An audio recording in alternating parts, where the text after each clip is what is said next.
Caribbean and Spain have concluded negotiations to establish a CARICOM-Spain joint fund for financing jointly approved projects.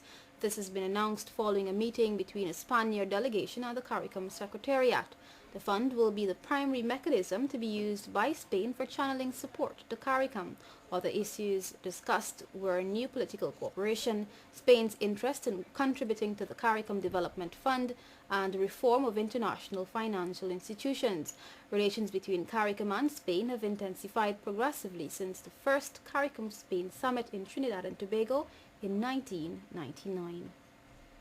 The Guyana Forestry Commission and Conservation International have signed a grant agreement for the implementation of activities under the RED Secretariat. Agriculture Minister Robert Prasad says this will pave the way for a national approach to assess Guyana's forest carbon stocks. More in this report.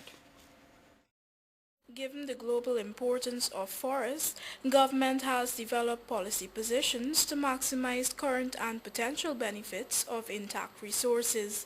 To boost these efforts, the Guyana Forestry Commission and Conservation International have signed a grant agreement to set up a reduced emission from deforestation and degradation secretariat. This is part of Guyana's pursuit of an avoided deforestation strategy under the RED initiative and will serve to coordinate efforts and facilitate national readiness. Agriculture Minister Robert Prasad views this collaboration as crucial given President Jacques Dio's call for carbon-based incentives to avoid deforestation. All of this to succeed, we require the establishment of scientific methodologies that assess forest carbon stocks at the national level, quantify historical and current emissions, and make informed projections of future emission levels. The formulation and implementation of an acceptable national system to monitor emissions and emission reductions, which would be the basis for performance payments, also has to be developed amongst other requirements.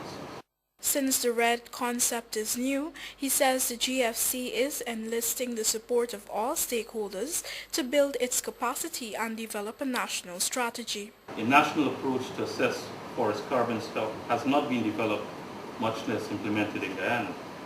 Several aspects have, however, been addressed to some extent. For example, the assessment of change in land cover through remote sensing imagery analysis and forest inventory assessment.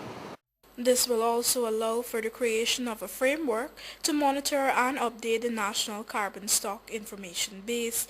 It is also expected to establish an integral link between encouraging sustainable development and improvement of livelihoods for local communities and indigenous populations. Reporting for the 6 o'clock news, I'm Shard Lal.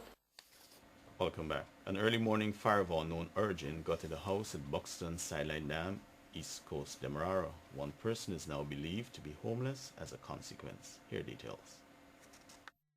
The fire is said to have started at approximately 8 hours, while the sole occupant managed to escape unhurt after being trapped for some time.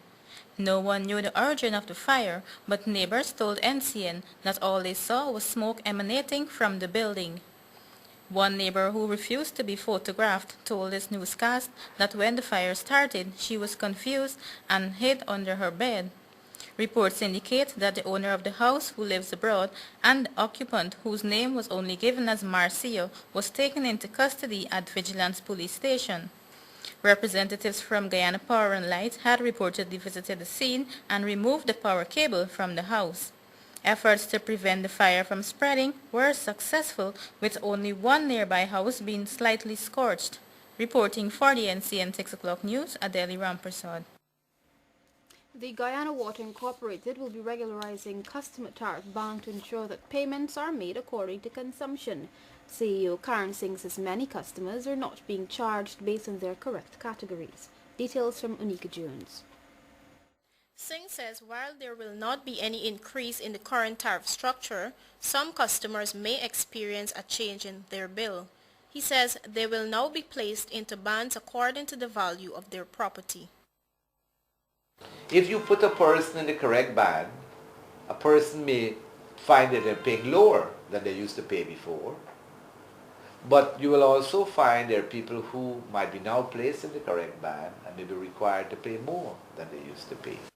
The CEO says for far too long the company has been cheated with commercial customers paying the domestic cost. He notes that the company has since established a bilateral relation with the Public Utilities Commission and will be meeting on this matter. The official of GWI may have also been linking increased tariff is to those people who are using water for purposes other than which GWI is mandated to use water, and that is for principally for people's domestic and hygiene consumption.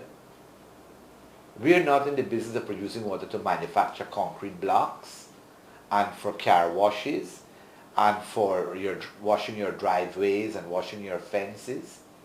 So what we are doing is re-examining the overall portfolio of the tariff structure.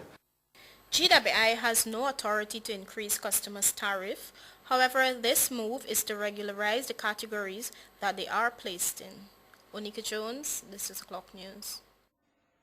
Brazil has presented to the Guyana Defense Force $1.2 million in equipment. Colonel Udez Carvalho dos Santos, military attaché to the Brazilian embassy in Georgetown, handed over the equipment on behalf of his country. The donation includes computers, printers, and accessories which will support enhancement, training, and operational capabilities of the Jungle Amphibious Training Schools. General Staff of the GDF Colonel Mark Phillips says Brazil has once again delivered on its promises to provide technological tools to enhance the work of the force. Additionally, the Brazilian Armed Forces donated a generating set for JATS, which is expected in Guyana shortly from the United Kingdom. 14 Cuban doctors have arrived to work at the Ophthalmology Center in Port Morant, which is set to be opened shortly. Minister within the Health Ministry, Dr. Berry Ramsaran, says 2 Cuban biomedical technicians are already installing equipment at the facility. Details from Monica Jones. Health authorities say they are working feverishly to have the newly constructed Ophthalmology Center in Port Morant opened by month end.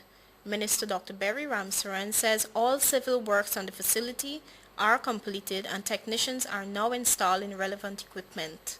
It is also enjoying already for several months the presence of 2 Cuban biomedical technicians. These technicians have been installing the expensive, modern, sensitive equipment for testing and operating on the eye that came in from Cuba towards the end of last year. 14 more eye care specialists arrived yesterday from Cuba to work at the Ophthalmology Center. Those attached to diagnostic centers countrywide will refer patients for treatment there. Dr. Ramsaran indicated that the Cuban government will continue to offer this kind of support until Guyana is prepared to take over. While the Cubans are giving us that support, we are preparing with the support of the Cuban government and the Cuban Ministry of Health in particular. We're preparing hundreds of young Guyanese graduate doctors who hopefully, or it is intended, will come back and replace the Cuban teams. Meanwhile, the 76th flight of Guyanese departed yesterday for eye surgeries in Cuba as part of the Mission Miracle program. The Ministry of Health has taken steps to have Guyanese trained as eye specialists in Latin America, with the first person leaving this month. Onika Jones, the 6 o'clock news.